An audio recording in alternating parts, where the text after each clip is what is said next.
자, 하이드만 헤세의 두 번째 시간입니다. 아버지의 모자를 보았을 때 페이지별로 한 문장씩 밑줄을 긋는 거야. 아버지의 모자를 보았을 때 신뢰와 희망이 잠시 떠올랐다. 모두 아버지에게 말하자. 그리고 아버지가 내리는 심판과 처벌에 따르자. 아버지께 도움을 청하는 거다. 이런 그럴듯한 생각이 내 머리에 가득했다. 그러나 쓸데없는 생각이었다. 나는 절대 그렇게 하지 않을 줄 알고 있다.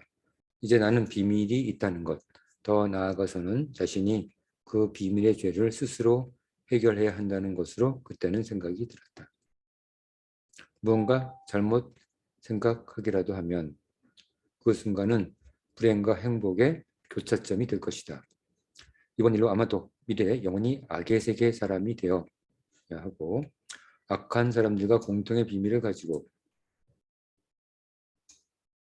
악한 사람들에게 약점이 있고 그들에게 복종하며 악한 사람들과 같은 부류의 인간이 되어야 할지도 모른다는 생각이 들었다.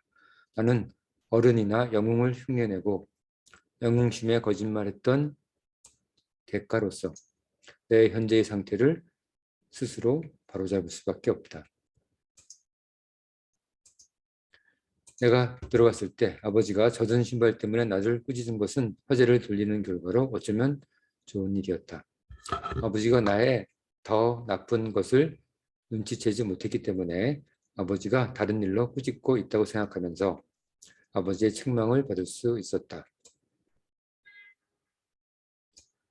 그때 내 마음에 이상하게 새로운 감정이 생겨났다. 그것은 내가 아버지보다 더 낫다는 생각으로 가시돋친 듯한 반항과 빈정거림의 느낌이었다. 신발을 적신 것에 대한 꾸중은 속이 좁은 증거로 보였다. 아버지는 정말 소심하고 시시하군 이라고 생각했을 때 나는 그가 몇 사람이나 죽인 사실을 숨기고 있는데 겨우 작은 빵 한 조각을 훔친 일로 심하게 수긍받는 어떤 범인이 된 것 같았다. 자, 여기까지 한 문장 밑줄 친다.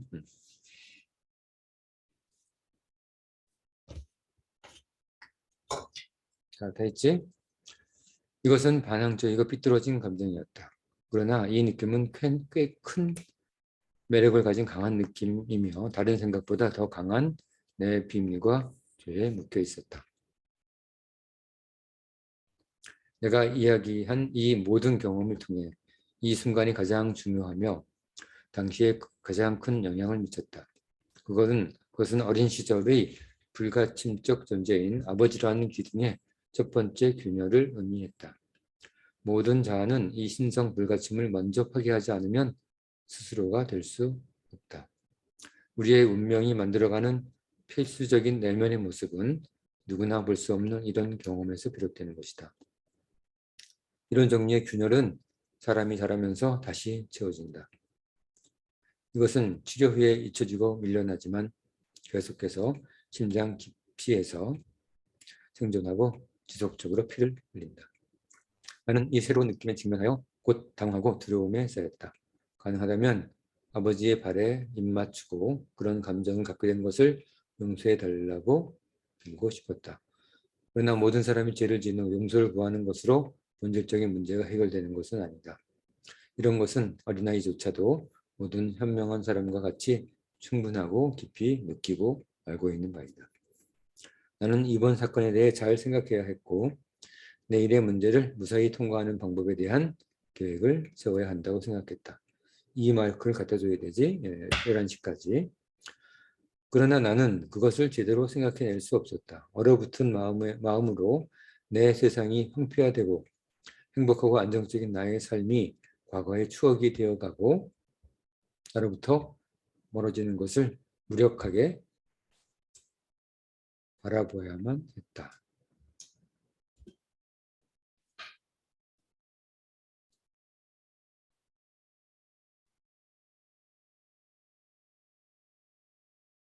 자, 한 문장만 정리한다.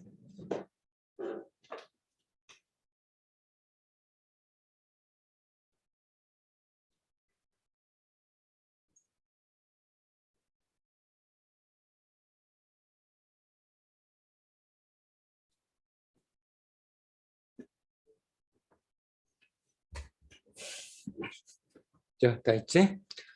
자, 다음 페이지다. 또한 나는 익숙하지 않은 외부의 어두운 세상에 강하게 뿌리 박혀 있고 분리할 수 없는 줄로 묶여 있다고 느꼈다.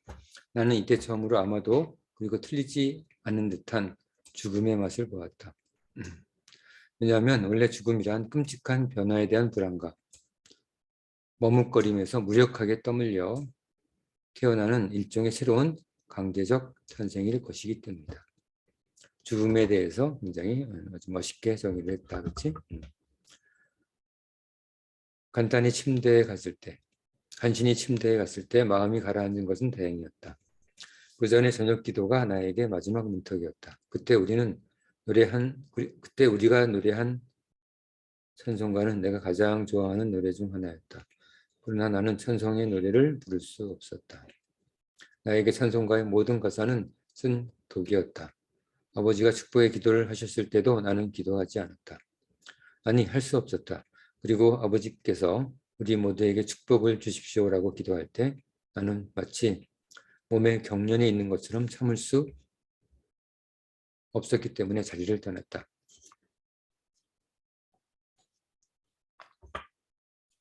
다른 모든 가족은 하나님의 축복을 받을 만한 사람들이었지만 나는 그럴 자격이 없다. 나는 지쳤고 차가워진 몸으로 방으로 돌아왔다. 잠자리에 누워서 따뜻함과 부드러움에 따뜻하게 감싸이자 다시 마음이 불안해져 흔들리기 시작했다. 그리고 나비처럼 과거를 따라 지나간 것들이 흔들리며 걱정스럽게 떠올렸다. 어머니는 평소처럼 잘 자라고 말했다. 어머니의 발자국은 여전히 침실에 꼬리를 남기고 있었고 어머니가 들고 있던 촛불은 여전히 문을 통해 빛났다. 그것은 마지막 희망의 불과도 같았다. 자, 한 문장만 읽는다.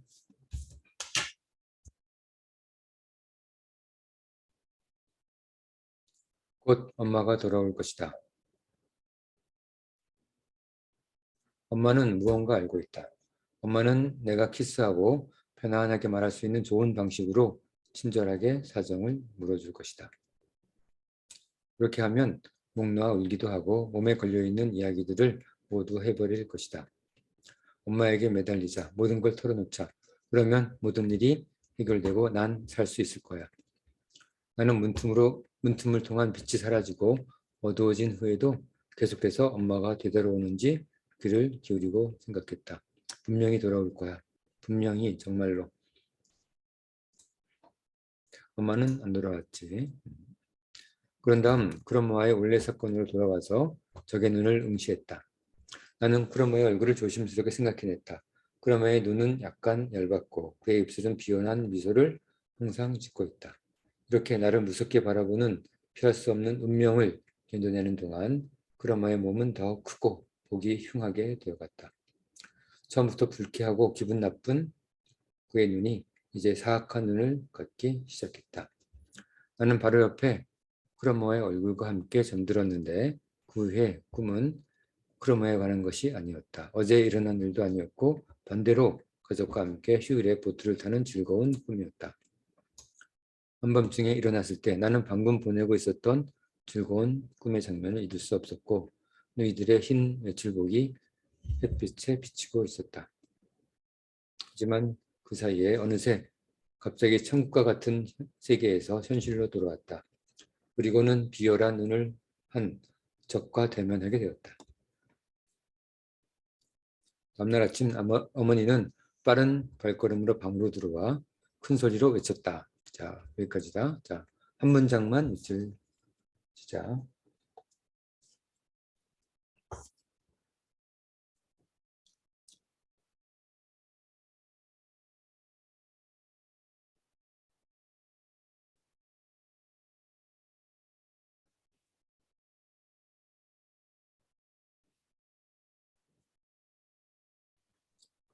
자, 다음.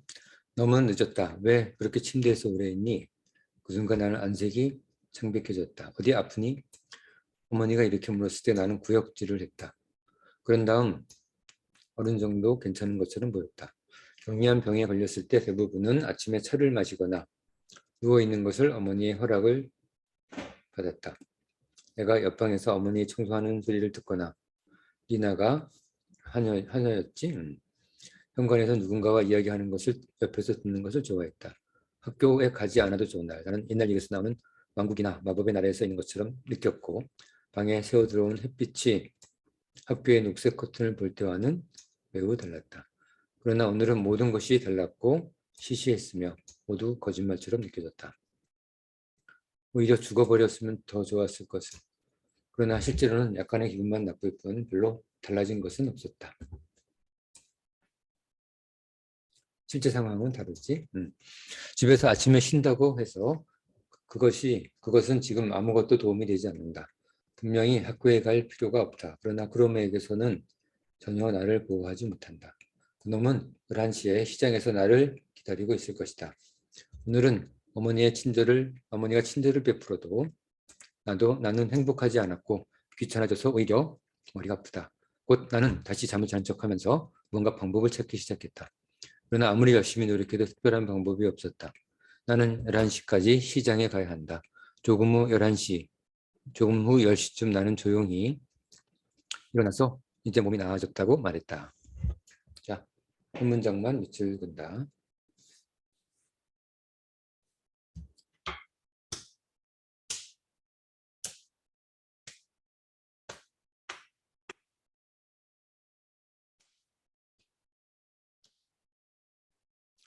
지금까지의 경험에서 이렇게 말하면 나는 침대로 돌아갈 수도 있고 오후에는 학교에 가는 것도 가능했다. 그래서 나는 학교에 가겠다고 말했다. 생각해둔 계획이 있었다. 돈 없이 그런 분을 만나는 것은 생각할 수도 없는 일이었다. 나는 작은 돼지 저금통을 꺼내는 것 외에는 다른 선택의 여지가 없었다. 이마르크가 안 된다는 것은 알고 있었다. 그 근처에도 못 미치는 돈이지만 어느 정도는 분명 있었다. 당연히 전혀 아무것도 없이 가는 것보다 좋을 것이다. 이렇게라도 나는 크로메에게 성의를 보여야 한다고 생각했다. 양말을 신고 몰래 어머니 방에 들어가서 책상이 저금통을 훔쳤을 때 다시 구역질을 했다. 그러나 어제만큼 그렇게 나쁘지는 않았다. 심장이 뛰고 숨이 막히는 것 같았지만 계단 아래로 내려가 그늘진 어두운 곳에서 자세히 보았다. 저금통은 자물쇠로 잠겨 있었다. 내 가슴은 여전히 크게 뛰고 있었다. 저금통을 깨는 것은 쉬웠다. 주석의 얇은 칸막이를 눌러 찌그러뜨려 제거하기만 하면 되었다. 그러나 그것은 가슴 아픈 일이었다. 결국 나는 진짜 도둑질을 하게 된 것이다.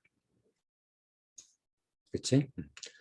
이제까지 나는 과일이나 과자 같은 것 외에는 이런 일을 한 적이 없었다. 하지만 저금통의 경우는 비록 그것이 내 돈이라는 말은 들었어도 분명 도둑질을 한 것이다. 다시 한번 크로모와 그 세상에 들어서고 있다는 것, 그리고 조금씩 지옥으로 끌려 들어가는 것을 느끼고 그에 저항하려고 노력했다. 자, 여기까지 한 문장 밑줄 긋다, 밑줄 친다. 자, 책이 없는 사람은 그냥 노트에다가 한 문장을 옮겨줍니다.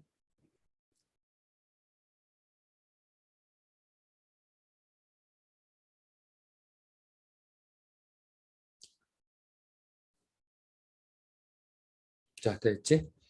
그러나 이제는 결과와 관계없이 되돌릴 수가 없었다. 나는 떨리는 손으로 돈을 세웠다. 안에 있을 때 그것은 큰 소리를 내며 많이 들어있는 듯 보였지만 꺼내보니 눈물이 날 정도로 얼마 되지 않았다. 다 해서 65페니였다. 1마르크 35페니가 부족하네. 현관에 저금통을 숨긴 후 나는 돈을 꽉 쥐고 태어나 처음으로 느끼는 이상한 감정으로 뭔가 죄를 지은 감정이지, 그렇지? 집을 뛰쳐나왔다. 뒤에서 누군가 나를 부르는 것 같기도 했지만 나는 도망치듯 달렸다. 11시까지는 많이 여유가 있었다. 나는 평상시와는 다른 골목길을 돌아버리며 나를 바라보는 것처럼 보이는 집들과 나를 의심하는 듯한 사람들로 가득 찬 거리를 떨리는 마음으로 지나왔다. 도둑이 제발 저린 거네. 그때 학교 친구가 가축 시장에서 3마리크짜리 은화를 주었다는 이야기가 떠올랐다. 가능하다면 나는 하느님께서 기적을 행하여 나에게도 그런 일이 일어나도록 기도하고 싶었다.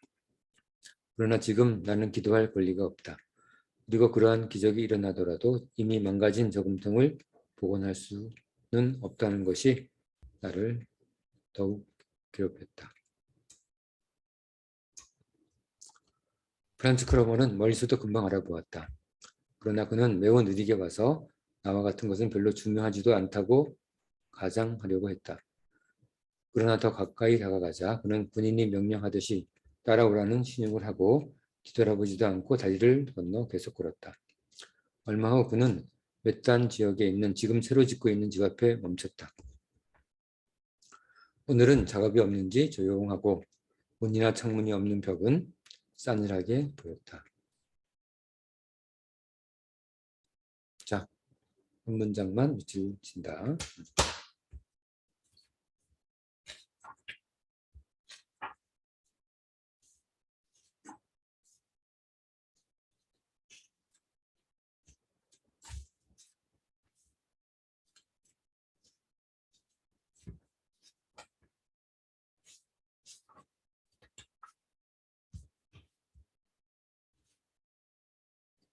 자, 가져왔니?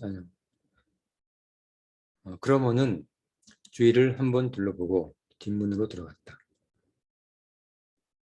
나는 그를 따라 들어갔다. 크로머는 벽 뒤에 가서 한 손을 내밀었다. 가져왔니? 크로머는 쌀쌀한 목소리로 물었다. 나는 주머니에서 꽉 잡고 있던 돈을 크로머의 손바닥에 돈을 내려놓았다. 마지막 5페니짜리 동전이 떨어지면서 내는 소리가 사라지자마자 크로머는 이미 계산을 끝냈다.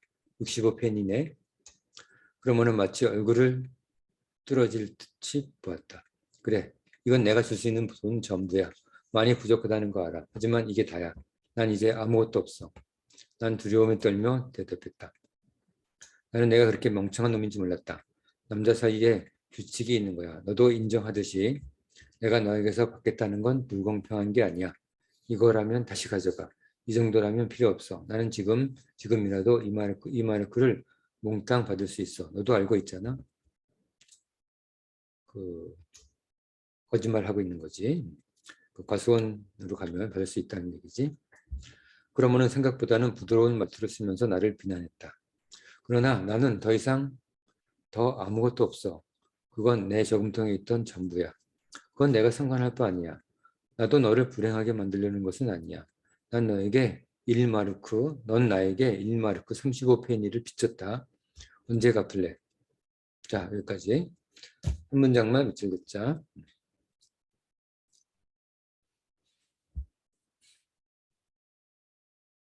자, 됐지? 알았어, 그럼 뭐 갚을게. 언제라고 말할 수는 없지만 모레쯤 더 많은 돈이 생길지도 몰라. 너도 도움을 받기 위해 아버지한테 말할 수 없다는 것은 알고 있잖아. 그건 내가 알 바 아니야. 또 그러네, 그치? 난 너를 공경에 빠뜨리려고 하는 건 아니야. 물론 받으려고 하면 오늘 점심 전에 이 마크를 모두 받을 수도 있어. 그렇지? 넌 나보다 훨씬 좋은 옷과 맛있는 음식을 먹는데도 난 불평하지 않잖아? 그럼 조금만 기다려주겠어. 모레 오후까지다. 휘파람으로 부를 테니 그때는 끝내는 거다. 내 휘파람 소리 알고 있지? 그러면은 휘파람을 불어보았다. 보였다. 내가 자주 들은 휘파람 소리였다. 응, 알았어. 이렇게 크로머는 사라졌다. 마치 나와 같은 것은 자기 친구가 아니라고 말하는 것 같이 냉담했다. 이는 그저 거래를 하고 있고 그 이상 아무 관계도 아니라는 것을 알 수 있었다. 나는 지금도 갑자기 크로머의 휘파람 소리를 들으면 놀랄 것이다. 그 이후로 나는 종종 이 휘파람 소리를 들었다. 아니 어쩌면 끊임없이 듣고 있었던 것 같다. 내가 어디에 있든 어떤 종류의 놀이나 공부를 하든 내가 생각하는 것이 무엇이든 나는 이 휘파람의 노예가 되고 이 휘파람 소리는 나를 항상 나에게 명령했다. 맑고 맑은 가을 오후에 나는 종종 내가 좋아하는 화단에 가곤 했다. 당시 나는 세상에 때묻지 않은 순진한 소년이면서도 어리고 선량한 소년으로 보호받던 때였다. 자, 밑줄 치자.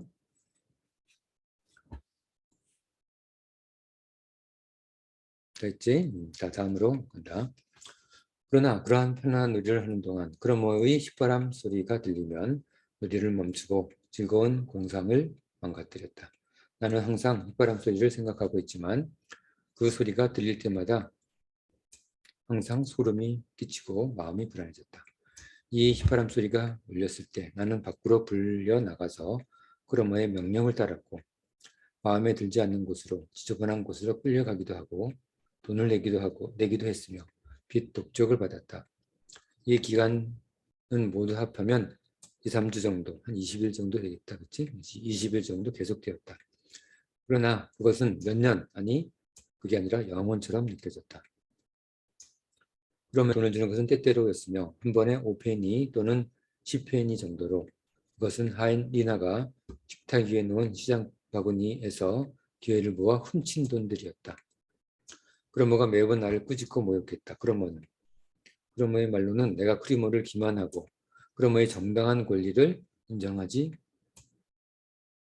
인정하려고 노력하지 않고 오히려 내가 크로모의 돈을 훔쳐 그를 불행하게 만들었다고 주장했다.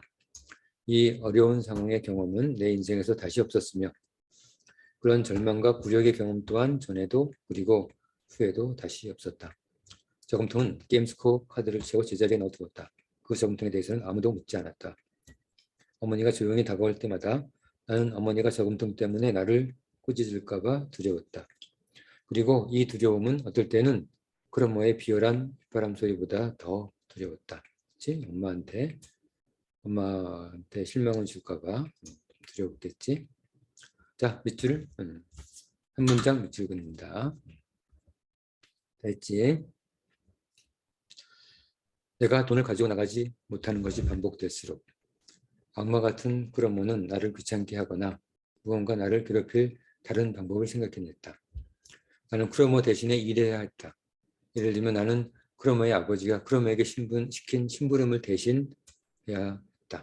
뿐만 아니라 한 발로 10분 동안 서 있거나 한 발로 달리거나 지나가는 사람의 옷에 종이를 매달도록 하는 등 꽤 어렵고 까다로운 일을 하도록 명령했다. 그래서 잠에 자고 있을 때도 꿈에서조차 고통스러운 일을 계속했고 종종 가위에 눌려 압박을 받고 땀을 흘리는 일도 적지 않았다. 이러는 얼마 동안 나는 환자 같았다. 나는 자주 구토를 했고 밤이 되면 열이 나기도 했으며 식은땀도 많이 흘렸다. 어머니가 이상하다고 느끼고 걱정이 심했지만 모든 것을 말하고 어머니의 걱정하는 마음을 해결해 줄 수 없었기 때문에 그것이 나에게는 더 참기 힘든 고통이었다. 어느 날 밤 어머니는 내가 침대에 누워있는 동안 초콜릿을 가져왔다. 그것은 오래된 즐겁고 그리운 습관을 상기시켜 주었다. 예를 들어 낮에 착하게 행동하면 밤에 잠자리에 들 때 이 상을 받는 경우가 때때로 있었다. 지금도 어머니는 침대 옆에 서서 초콜릿을 주셨다. 나는 너무 슬퍼서 머리를 옆으로 흔들었다. 어머니는 머리를 쓰다듬으며 어디가 아픈지를 물었다. 하지만 나는 겨우 이렇게 말했다. 싫어, 아무것도 먹지 않을 거야. 투정부리네. 자, 한 문장만 읽어보자.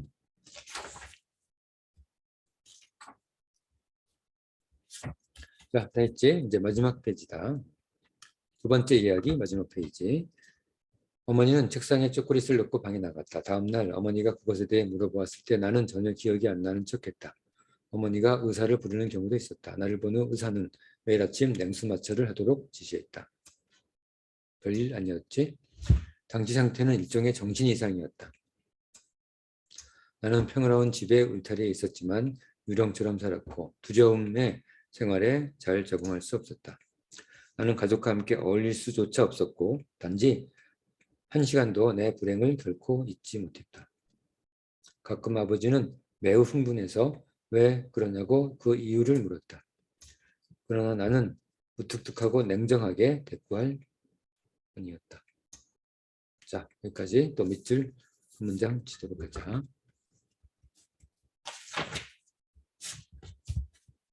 자, 다 쳤으면 다음 페이지 문제를 푼다.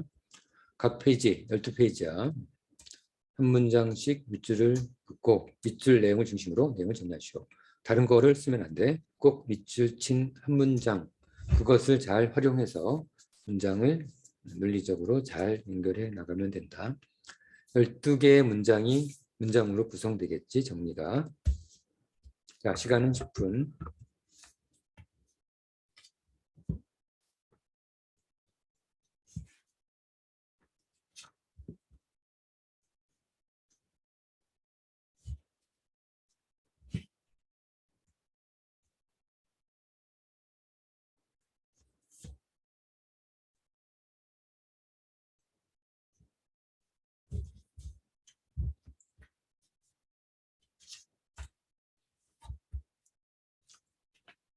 자, 다 했지? 자, 그러면 오늘은 데미안, 헤르만 헤세의 데미안 두 번째 이야기를 공부했다. 오늘 수업은 여기까지 하고 마지막 세 번째 이야기, 드디어 그 싱클레어가 어떻게 이 문제 상황을 극복해 나가는지 그 해결 방안을 다음 시간에 우리 배우도록 하자. 자, 오늘 수업은 여기까지.